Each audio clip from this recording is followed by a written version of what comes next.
we all know the numbers, and people who have listened to this before are sick of hearing the $26 billion ATO, undisputed ATO debt that's now officially $56 billion, and we believe certainly well in excess of $60 billion. Two-thirds of that is owed by small business. So there is a, I hate to use the term again because I think we're all sick of it about pandemic. But there is definitely a pandemic of ATO debt out there. And advisors like yourselves, you're the vaccine. You're the one that can, we can get in and put them on a ventilator and fix them and get them out of hospital. But the vaccine, so that they never see us again, is you, Kate. And that whole, well, my accountant hasn't told me. Well, you don't need to. It's in your records. It's in the things that are available to you 24/7.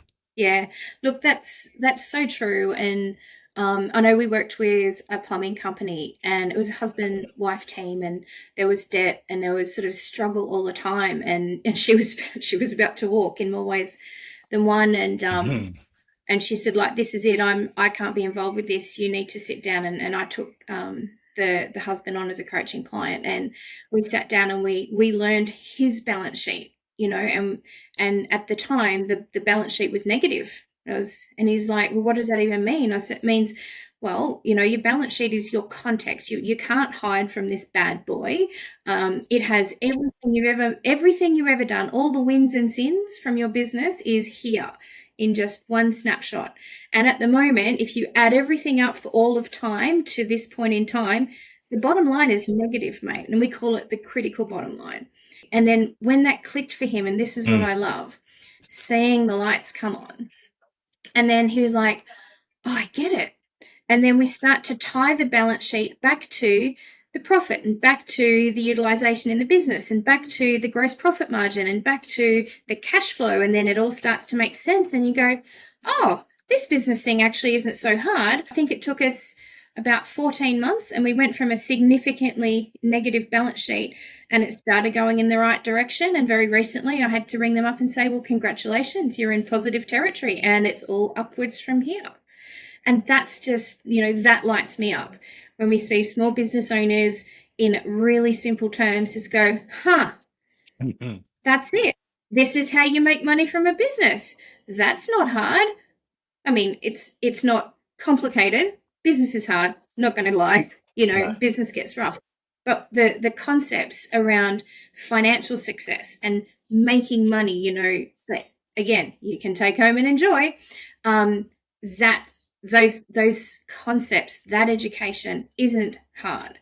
And the balance sheet's good. We're going up. We're profitable. We're cash flow positive, and we're taking money home to our family. So that's just gold for me. Yeah. Yeah, and it's funny too. Really. It's while you're talking there, I was thinking it's really aligned with what we do, because one of the things we're talking about is one of our sort of catchphrases is that let's get the ATO sorted so you can actually focus on your business, and by that it's the actual running of the business. And it's the same with what you're talking about. If you can get the financial side of it sorted, and not sorted it by saying they're looking at it over there, but sorted by saying, I actually get it. I understand it. I know what I need to produce each month or each week or whatever it might be.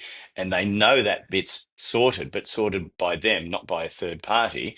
Then they can really focus on, in your case, the plumbing business, growing the business, getting the right staff in, costing things the right way, all of those things that, are the reason people get into business most of the time. People get into business because they like doing whatever it is they're doing. No one likes doing the financial side of it or dealing with the ATO, but it doesn't have to be that painful, because, and particularly if you get the financial side sorted, you deal with the ATO and you never meet me, and that's brilliant. And so you're hopefully decreasing our client base, because there's plenty of people out there that need help, but we've got plenty of work. We're always going to be busy, but what we love is businesses that don't need us, and that's where you come in. So that's brilliant. Yeah. Oh, look, and Michael, there's no guarding against what I call life stuff. Life stuff happens. People get sick. Things like COVID go on. But if you really understand where your business actually is, I'm just thinking of another client. And I review balance sheets all the time. People go, "Can you help me with my business?" Sure, show me a balance sheet. Like, it's just the first thing anyone would ask. I'm looking at this balance sheet. I know this guy's got like 60 employees. And I'm like, well, where are your leave liabilities? Like, they're not here. So completely missing, even though there's Mm. 60 employees. And so we go through and we go, there are $300,000 worth of annual leave entitlements.